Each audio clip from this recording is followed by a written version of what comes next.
The cogs of global climate diplomacy too often turn at glacial speed.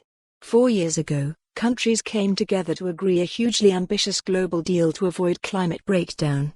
Since then, progress towards delivering it has been too slow. While wealthy, big emitting countries drag their feet, temperatures continue to rise, and ice caps continue to melt.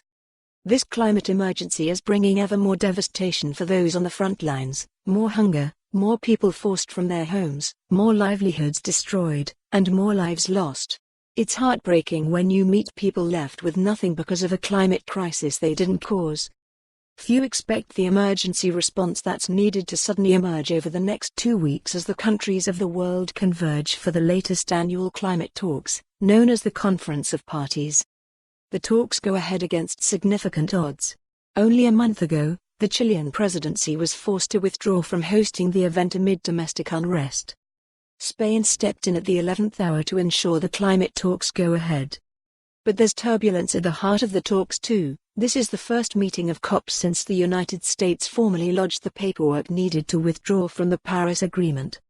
The misguided stance of America's current administration means the world's largest historical emitter is, for the moment at least, being taken out of the landmark deal.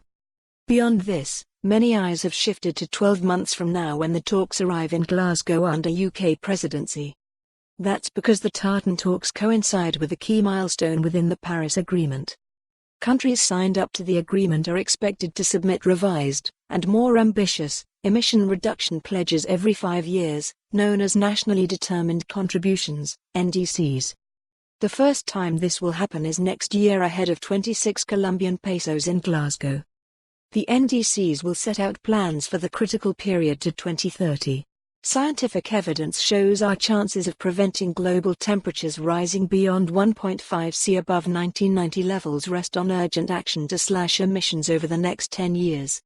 Without this, the world is on course to crash through this critical threshold. As global temperatures rise, it becomes more difficult to grow food, and the intensity and frequency of extreme weather increases too, affecting those who have done the least to cause the climate crisis. While the talks in Madrid are unlikely to offer the breakthrough craved by those who have taken to the streets in huge numbers to demand climate justice, they must increase pressure for ambitious new national plans. This week, a report from the UN Environment Programme said that because of delayed action to date, countries now need to increase their carbon-cutting ambitions 5-fold to avoid warming of more. For more on this story, visit the news article link.